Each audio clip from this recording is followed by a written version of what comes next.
প্রতিবেশী বাবা ছেলের ঝগড়া থামাতে গিয়ে মিটুল হোসেন ওরফে কেটু নামের এক ব্যক্তির রহস্যজনক মৃত্যু হয়েছে।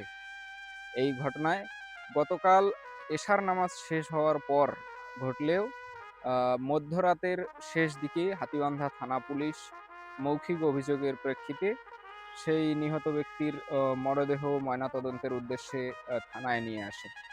তবে আমরা যেটি জানতে পেরেছি, গতকাল রাতে সেই ভুক্তভোগীর বাড়িতে গেলে তার স্ত্রী এবং তার আত্মীয়স্বজন তারা বলছিলেন যে তিনি হৃদরোগে আক্রান্ত হয়ে মৃত্যুবরণ করেছেন, এমনটি সন্দেহ রয়েছে।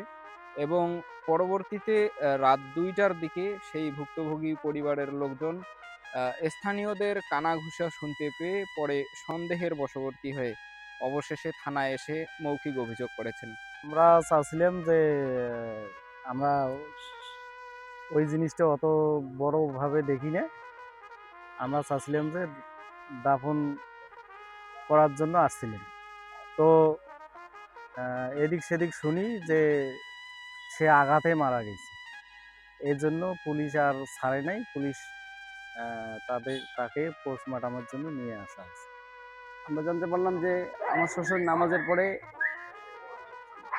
ওই বাড়িতে যায়, যে মার্ডার করলো তার বাড়িতে যায়, যাওয়ার পরে সেখান থেকে লাশ হয়ে আসে। তো এটার মধ্যে কোনো একটা ধোঁয়াশা আছে, রহস্যজনক কিছু আছে। কারণ যদি রহস্য না থাকতো তাহলে সে ভালো মানুষের নামাজ পড়ে তার বাড়িতে গেল, সেখান থেকে লাশ হয়ে বের হইলো। এটা আমরা মনে করতেছি যে পরিকল্পিত। সেখান থেকে লাশ হয়ে যে বের হইলো, এটা আমরা সঠিক তদন্ত চাই প্রশাসনের কাছে, এবং সেই সঠিক বিচার দাবি করতেছি যে আমরা সঠিক বিচার চাই। এবং কালকে যে গোলামের বাড়িতে যে ঘটনাটা, মানে এইটা কেউ বলতেছে ওখানে পড়ি যে মারা গেছে, আবার কেউ বলতেছে ও মায়ের আঘাত পাইছে।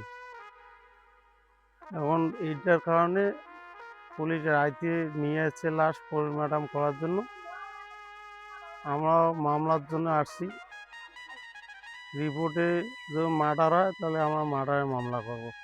হাতীবান্ধা থানা পুলিশের অফিসার ইনচার্জ তিনি জানিয়েছেন যে রাতের বেলা তাকে অভিযোগ দেওয়ার পর তিনি থানা থেকে ফোর্স পাঠিয়েছেন এবং সেই ফোর্স মরদেহ উদ্ধার করেছে এবং আজকে সকাল ৯টায় সেই মরদেহটি ময়নাতদন্তের উদ্দেশ্যে লালমনিরহাট সদর হাসপাতালে প্রেরণ করা হয়েছে।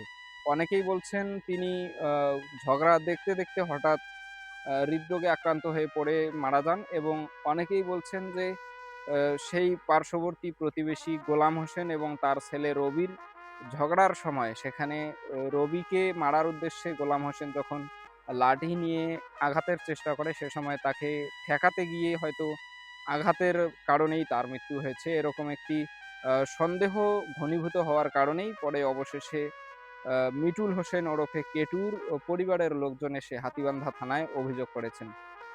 এলাকাবাসীর দাবি, যদি কেউ এই ঘটনার সাথে জড়িত থাকে, অর্থাৎ মিটুল হোসেন ওরফে কেটুর যদি আঘাতে মৃত্যু হয়ে থাকে, তাহলে সেই ঘটনার সঠিক তদন্তের মাধ্যমে অপরাধীদের দৃষ্টান্তমূলক শাস্তি দেওয়া হোক। ফরহাদ হোসেন, নেতৃত্বের কণ্ঠস্বর, লালমনিরহাট।